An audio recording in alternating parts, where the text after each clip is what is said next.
बहुत समय पहले की बात है।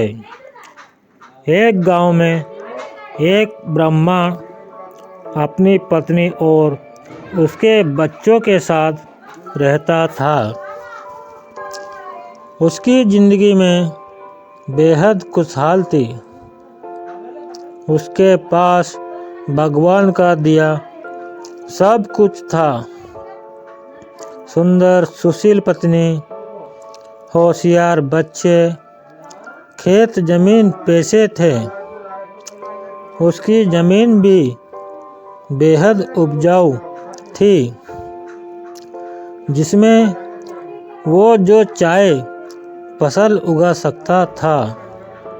लेकिन एक समस्या थी कि वो खुद बहुत ही ज़्यादा आलसी था, कभी काम नहीं करता था। उसकी पत्नी उसे समझा कर थक गई थी कि अपना काम खुद करो, खेत पर जाकर देखो। लेकिन वो कभी काम नहीं करता था। वो कहता, मैं कभी काम नहीं करूँगा। उसकी पत्नी उसके आलसी स्वभाव से बेहद परेशान रहती थी, लेकिन वो चाहकर भी कुछ नहीं कर पाती थी। एक दिन एक साधु ब्राह्मण के घर आया और ब्राह्मण ने उसका खूब आदर सत्कार किया। खुश होकर सम्मान पूर्वक उसकी सेवा की। साधु ब्राह्मण की सेवा से बेहद प्रसन्न हुआ और खुश होकर साधु ने कहा कि मैं तुम्हारे सम्मान व आदर से बेहद खुश हूँ। तुम कोई वरदान मांगो। ब्राह्मण को तो मुँह मांगी मुराद मिल गई। उसने कहा, बाबा कोई ऐसा वरदान दो कि मुझे खुद कभी कोई काम न करना पड़े। आप मुझे कोई ऐसा आदमी दे दो जो मेरे सारे काम कर दिया करे। बाबा ने कहा, ठीक है, ऐसा ही होगा, लेकिन ध्यान रहे तुम्हारे पास इतना काम होना चाहिए कि तुम उसे हमेशा व्यस्त रख सको। यह कहकर बाबा चले गए और एक बड़ा सा राक्षस नुमा जिन्न प्रकट हुआ। वो कहने लगा, मालिक मुझे कोई काम दो, मुझे काम चाहिए। ब्राह्मण उसे देखकर पहले तो थोड़ा डर गया और सोचने लगा। तभी जिन्न बोला, जल्दी काम दो वरना मैं तुम्हें खा जाऊंगा। ब्राह्मण ने कहा, जाओ और जाकर खेत में पानी डालो। यह सुनकर जिन्न तुरंत गायब हो गया और ब्राह्मण ने राहत की सांस ली और अपनी पत्नी से पानी मांगकर पीने लगा।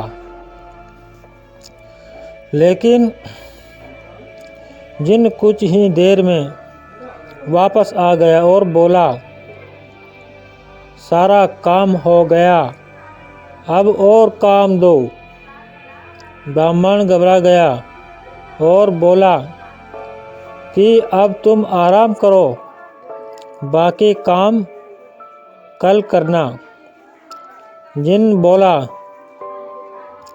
नहीं, मुझे काम चाहिए, वरना मैं तुम्हें खा जाऊंगा।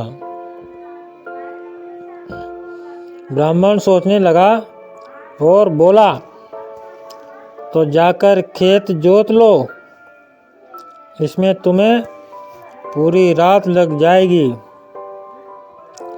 दिन गायब हो गया। आलसी ब्राह्मण सोचने लगा कि मैं तो बड़ा चतुर हूँ। वो अब खाना खाने बैठ गया। वो अपनी पत्नी से बोला, अब मुझे कोई काम नहीं करना पड़ेगा। अब तो जिंदगी भर का आराम हो गया। ब्राह्मण की पत्नी सोचने लगी कि उसके पति कितना गलत सोच रहे हैं। इसी बीच वो जिन्न वापस आ गया और बोला, काम दो, मेरा काम हो गया, जल्दी दो, वरना मैं तुम्हें खा जाऊंगा। ब्राह्मण सोचने लगा कि अब तो उसके पास कोई काम नहीं बचा। अब क्या होगा? इसी बीच ब्राह्मण की पत्नी बोली, सुनिए, मैं इसे कोई काम दे सकती हूँ क्या? ब्राह्मण ने कहा, दे तो सकती हो, लेकिन तुम क्या काम दोगी? ब्राह्मण की पत्नी ने कहा, आप चिंता मत करो, वो मैं देख लूँगी। वो जिन से मुखातिब होकर बोली, तुम बाहर जाकर हमारे कुत्ते मोती की पूंछ सीधी कर दो। ध्यान रहे, पूंछ पूरी तरह से सीधी हो जानी चाहिए। धन्यवाद दोस्तों, कहानी यहीं समाप्त होती है। आपको कहानी कैसी लगी हमें कमेंट में ज़रूर बताएं। और अगर दोस्तों आप इस चैनल पर नए हो तो चैनल को सब्सक्राइब ज़रूर करें, घंटी को ज़रूर दबाएं, ऑल पर प्रेस ज़रूर करें। आपके लिए ऐसी ही शानदार वीडियो लाता रहता हूँ। धन्यवाद।